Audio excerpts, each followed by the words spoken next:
Hunt Bonneau here, reporting live. Hunt Bonneau reporting live. Hunt Bonneau reporting live. Hunt Bonneau reporting live. Hunt Bonneau reporting live. One of my favorite things to do is to help people who have been bullied by insurance companies.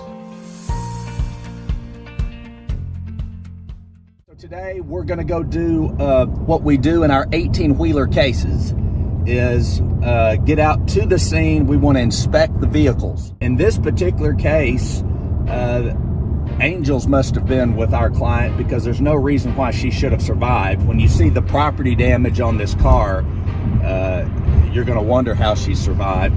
And so we're on our way right now to the dump, the junkyard, to look at what remains of our client's car.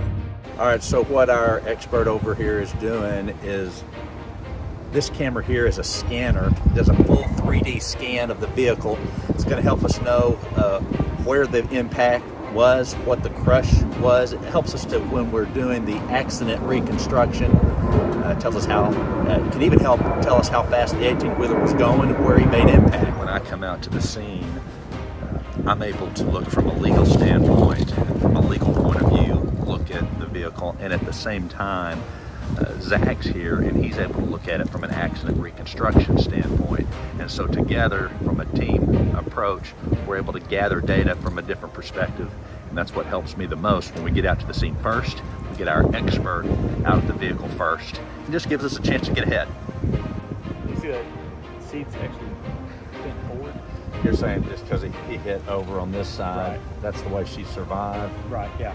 This is the back bumper? That's going to be the front bumper of the truck. Front bumper of the truck's The front bumper of the 18-wheeler gets this far. Yeah. All right, so one of the benefits of coming out to the scene is that you might find information that you didn't know you had. And we came out thinking this was a tractor trailer case, which it is, found some defects in the tires. And so what we're gonna do right now is take a little bit of extra time now that we know it may be a tire case, and we're gonna need another expert, a tire expert, to look at it. Is I've got a tow truck coming. We're gonna actually purchase the car and get it over to my own pound that can be secure indoors so that nobody can tamper with it. And that's what we're doing here today.